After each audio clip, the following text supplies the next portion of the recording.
ओम शांति। 3 मई 2023 बाबा के आज के महावाक्य हैं। बाबा समझाते, मीठे बच्चे, ज्ञान के ठंडे छींटे डाल तुम्हें हर एक को शीतल बनाना है। तुम हो ज्ञान बरसात करने वाली शीतल देवियाँ।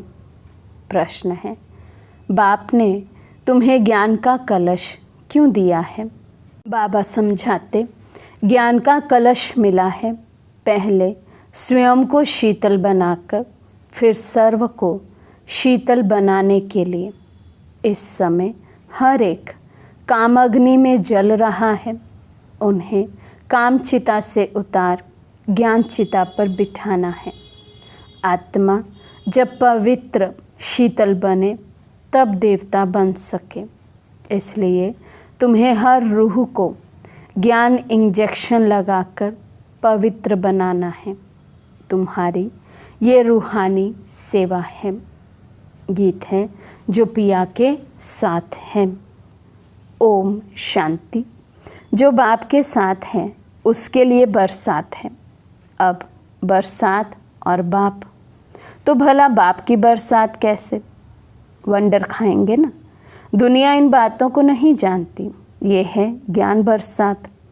तुमको शीतल देवियाँ बनाने लिए ज्ञान चिता पर बिठाया जाता है। शीतल अक्षर के अगेंस्ट है गर्म। तुम्हारा नाम ही है शीतल देवी।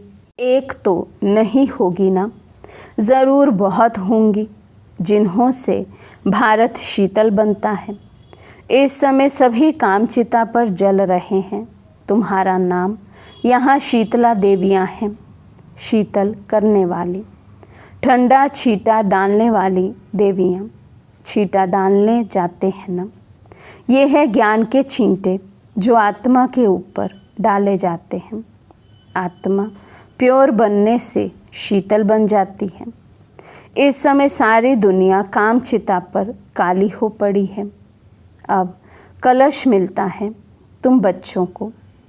कलश से तुम खुद भी शीतल बनते हो और औरों को भी बनाते हो। ये भी शीतल बनी है ना। दोनों इकट्ठे बैठे हैं ना। घर बार छोड़ने की बात नहीं, लेकिन गौशाला बनी होगी तो ज़रूर कोई ने घर बार छोड़ा होगा। किस लिए? ज्ञान चिता पर बैठ शीतल बनने के लिए। जब तुम यहाँ शीतल बनेंगे तब ही तुम देवता बन सकेंगे। बाबा ने समझाया भी है, जब तक तुम्हारे द्वारा कोई आस्तिक नहीं बना है तो गोया नास्तिक ही है। आस्तिक दुनिया वाले आपस में कभी लड़ते झगड़ते नहीं, नास्तिक दुनिया वाले लड़ते झगड़ते हैं। नास्तिक किसको कहा जाता है? जो मुझे अपने पारलौकिक परम पिता परमात्मा की नहीं जानते हैं। सारी दुनिया में घर घर में रोला है, क्योंकि परमपिता परमात्मा को भूलने कारण नास्तिक बन पड़े हैं। बेहद के बाप और उनकी रचना के आदि मध्य अंत को नहीं जानते। बेहद का बाप समझाते हैं, तुम नास्तिक क्यों बने हो? बेहद का बाप जिसको गॉड फादर कहते हो, ऐसे फादर को क्यों भूले हो? फादर का तो ऑक्यूपेशन जानना चाहिए। वे है बीज रूप, सत, चित, आनंद, ज्ञान का सागर, शांति का सागर। सब विशेषताएं उनमें हैं, उनकी शिफ्तें अलग हैं। उनको ही कहा जाता है, तुम मात पिता हम बालक तेरे, तो ज़रूर वे माँ बाप होगा ना। जब तक अल्फ को नहीं जाना है तब तक सीधा हो नहीं सकते। ये तो जानते हो कि सतयुग में भारत में गॉड गॉडेज का राज्य था। लक्ष्मी नारायण को गॉड गॉडेज कहते थे। जो देवी देवता धर्म वाले होंगे वे समझेंगे कि बरोबर लक्ष्मी नारायण इस भारत के पहले पहले मालिक थे। 5000 वर्ष की बात है।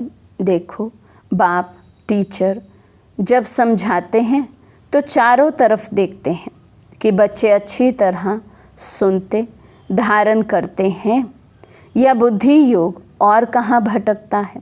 तो बाबा जब मुरली सुनाते, हम बच्चों को समझाते, तो हमारी चेकिंग भी करते हैं कि बच्चे सुन भी रहे हैं, सुनकर फिर जीवन में धारण भी कर रहे हैं, या हमारा बुद्धि योग मुरली सुनते सुनते कहीं और भी भटकता है।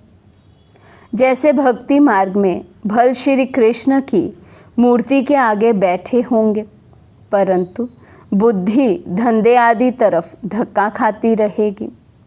एकाग्र चित्त उस चित्र में भी नहीं रहेंगे। यहाँ भी पूरी पहचान नहीं है तो फिर धारणा भी नहीं होती है।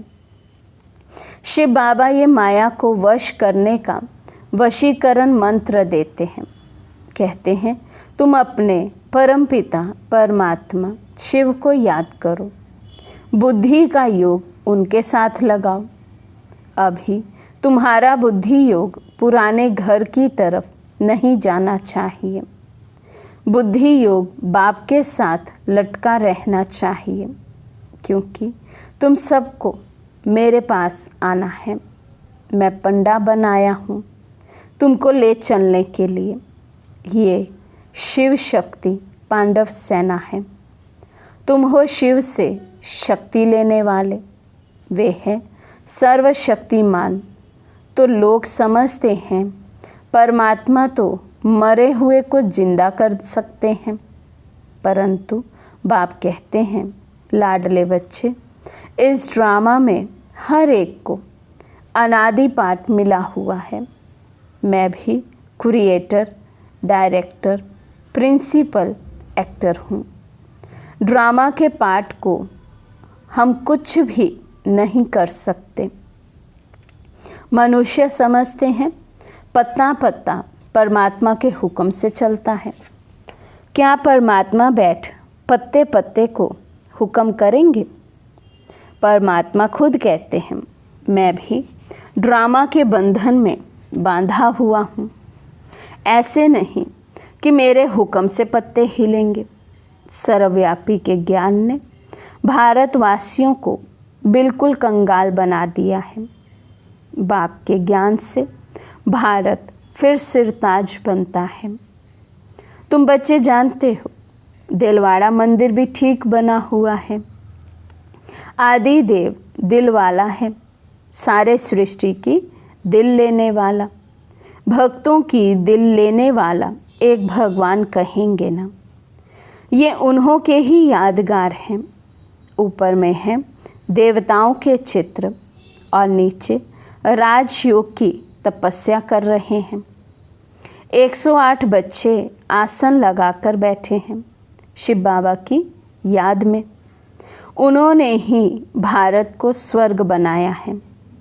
गांधी जी भी कहते थे नई दुनिया राम राज्य चाहिए, परंतु उस राम राज्य नई दुनिया में तो है पवित्रता। वे तो कर ना सके। पतित सृष्टि को पावन बनाना ये तो बाप का ही काम है। कोई मनुष्य ये कार्य कर ना सके।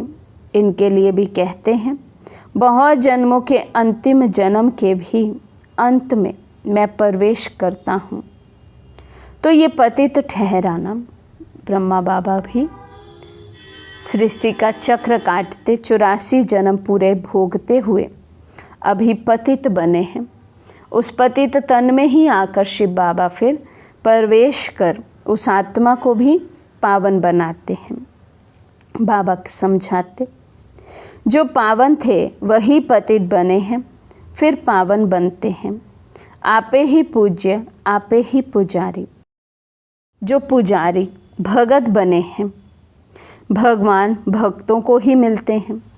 बाकी वे जो मुक्ति के लिए पुरुषार्थ करते हैं कि पाठ बजाने से मुक्त हो जाएं, परंतु मोक्ष किसी को भी मिलता नहीं है। भगवान कहते हैं मुझे भी मोक्ष नहीं मिलता, मुझे भी सर्विस पर आना पड़ता है, भक्तों को राज़ी करना पड़ता है, इस भारत को माला माल बनाने, गवाया हुआ स्वराज्य फिर से देने, सॉल्वेंट बनाने, मुझे भी पतित शरीर में पतित दुनिया में आना पड़ता है। अनेक बार आया हूँ और आता रहूँगा। भारत को गुलगुल बनाऊँगा। ये है ही आसुरी दुनिया, उनको दैवी बनाता हूँ। जो जो मुझे पहचानेंगे वही वर्षा लेंगे। शिव बाबा कल्प कल्प भारत को वर्षा देने आते हैं। उनकी जयंती आज कल मनाते नहीं, कैलेंडर से हॉलीडे भी निकाल दी है। वास्तव में तो एक ही शिव जयंती मनानी चाहिए और सबकी जयंतियाँ मनाना वर्थ नॉट अ पेनी है। एक परमपिता परमात्मा शिव की जयंती मनाना वर्थ पाउंड है, क्योंकि वे भारत को सोने की चिड़िया बनाते हैं। महिमा उस एक की है। मनुष्य समझते हैं पतित पावनी गंगा है, फिर भी एक से राज़ी थोड़े ही होते हैं। सब जगह भटकते रहते हैं, सिद्ध करते हैं बरोबर हम पतित हैं। ज्ञान का सागर तो एक ही परमात्मा है, जिससे तुम ज्ञान गंगाएं निकली हो। तुम्हारे ही नाम हैं सरस्वती, गंगा, जमुना। गंगा नदी पर भी मंदिर बना हुआ है। वास्तव में ज्ञान गंगाएं तुम हो। तुम देवता नहीं हो, तुम ब्राह्मण हो। गंगा के नाम पर देवता का चित्र भी रख दिया है। उन्हों को तो पता नहीं है। ज्ञान गंगाएं तुम शक्तियाँ हो। तुम अब मनुष्य से देवता बन रही हो इस राजयोग से। सच्चा योग ये है। बाकी तो सब अल्पकाल हेल्थ के लिए अनेक प्रकार के योग सिखलाते हैं। ये एक ही बाबा के साथ योग लगाने से हम एवर हेल्दी बनते हैं। अब बाप बैठ भारत को हेवन बनाते हैं। जब तक अपने को आत्मा परमात्मा का बच्चा नहीं समझा है, तब तक वर्षा मिल ना सके। और सब है ब्रदर्स। भारतवासी फिर कह देते हम सब ब्रदर्स हैं, ईश्वर के रूप हैं। शिवो हम तत्वम। अब फादर्स जो सब दुखी हैं, उनको सुख का वर्षा मिले कहाँ से? कितना घोर अंधकार है। यही है रात, ज्ञान है दिन। ये सब बातें समझने की हैं। बच्चे, तुम हो रूहानी सोशल वर्कर, वे हैं जिस्मानी सोशल वर्कर। तुम रूह को इंजेक्शन लगाते हो कि रूह प्योर बन जाए, बाकी तो सब जिस्मानी सेवा करते हैं। बाप बैठ समझाते हैं कितना फ़र्क है। तुम गॉड को याद कर गॉड गॉडेज बन रहे हो। भगवान खुद कहते हैं, लाडले बच्चे, मैं तुम्हारा गुलाम बनकर आया हूँ। अब मैं जो कहता हूँ सो मानो। उनको श्रीमद् भगवत कहते हैं। ऊंचे ते ऊंच वे हैं। कोई कहे ब्रह्मा जयंती ऊंच है, बिल्कुल नहीं। ब्रह्मा विष्णु शंकर को बनाने वाला, उनसे कार्य कराने वाला शिव बाबा है ना। नहीं तो नई सृष्टि कैसे बने। सबसे ऊंच जयंती है त्रिमूर्ति शिव की। शिव आते ही हैं ब्रह्मा विष्णु शंकर के साथ, तो उनकी ही जयंती मनाई जा सकती है। आजकल तो कुत्ते बिल्ली सबकी जयंती मनाते रहते हैं। कुत्तों को भी कितना प्यार करते हैं। आजकल की दुनिया देखो क्या है। कहेंगे सतयुग में ये शेर आदि नहीं होंगे, कायदा नहीं रहता। सतयुग में मनुष्य भी बहुत थोड़े होंगे, तो जानवर आदि भी थोड़े होते हैं। बीमारियां भी पहले इतनी थोड़ी थी, अभी तो कितनी ढेर बीमारियां निकल पड़ी हैं। तो ये जानवर आदि पीछे वृद्धि को पाते हैं। सतयुग में गाय भी बड़ी अच्छी होती है। कहते हैं श्री कृष्ण ने गौवे चराई, ऐसे नहीं कहते। सतयुग में ऐसी फर्स्ट क्लास गाय थी। देवताओं के लिए वहाँ हीरे जवाहरों के महल होते हैं, और यहाँ है ठीकर भीतर के। ये सब समझने की बातें हैं। जो समझ जाएंगे वे कभी स्कूल छोड़ेंगे नहीं। एम ऑब्जेक्ट समझने बिगर कोई आकर बैठे तो भी समझ नहीं सकेंगे। जहाँ भी सत्संग में जाते हैं वहाँ एम ऑब्जेक्ट कुछ नहीं होता। ये तो पाठशाला है, पाठशाला में तो ज़रूर एम ऑब्जेक्ट चाहिए ना। तुम एम ऑब्जेक्ट को जानते हो। जिनकी तकदीर में नहीं होगा उनकी बुद्धि में ज्ञान कभी टपकेगा ही नहीं। जीवन मुक्ति में भी थोड़े ही आएंगे, पिछाड़ी वाले स्वर्ग में आ ना सके। अच्छा, मीठे मीठे सिके लदे बच्चों प्रति माता पिता बाप दादा का याद प्यार और गुड मॉर्निंग। रूहानी बाप की रूहानी बच्चों को नमस्ते। हम रूहानी बच्चों की रूहानी बाप दादा को दिल व जान सिकवा प्रेम से नमस्ते नमस्ते नमस्ते जी। धारणा के लिए मुख्य सार। फर्स्ट पॉइंट, बुद्धि योग सदा एक बाप में लगा रहे।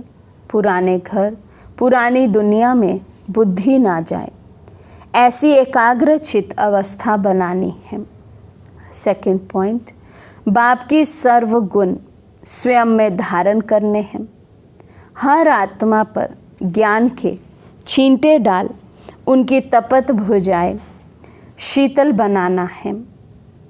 आज का वरदान है, हर आत्मा से आत्मिक अटूट प्यार रख, स्नेह संपन्न व्यवहार करने वाले सफलता मूर्त भव। हर आत्मा से आत्मिक अटूट प्यार रख, स्नेह संपन्न व्यवहार करने वाले सफलता मूर्त भव। जैसे बाप के प्रति अटूट अखंड अटल प्यार है, श्रेष्ठ भावना है, निश्चय है, ऐसे ब्राह्मण आत्माओं से आत्मिक प्यार अटूट और अखंड हो। किसी के कैसे भी संस्कार हो, चलन हो, लेकिन ब्राह्मण आत्माओं का सारे कल्प में अटूट संबंध है, ईश्वरीय परिवार है। बाप ने हर आत्मा को चुनकर ईश्वरीय परिवार में लाया है। ये स्मृति रहे तो आत्मिक प्यार अटूट होने से स्नेह संपन्न व्यवहार होगा और सहज सफलता मूर्त बन जाएंगे। स्लोगन है, अंतर्मुखी वे हैं जो जिस समय चाहे आवाज़ में आए और जिस समय चाहे आवाज़ से परे हो जाए। अंतर्मुखी वे हैं जो जिस समय चाहे आवाज़ में आए और जिस समय चाहे आवाज़ से परे हो जाए। अच्छा, ओम शांति।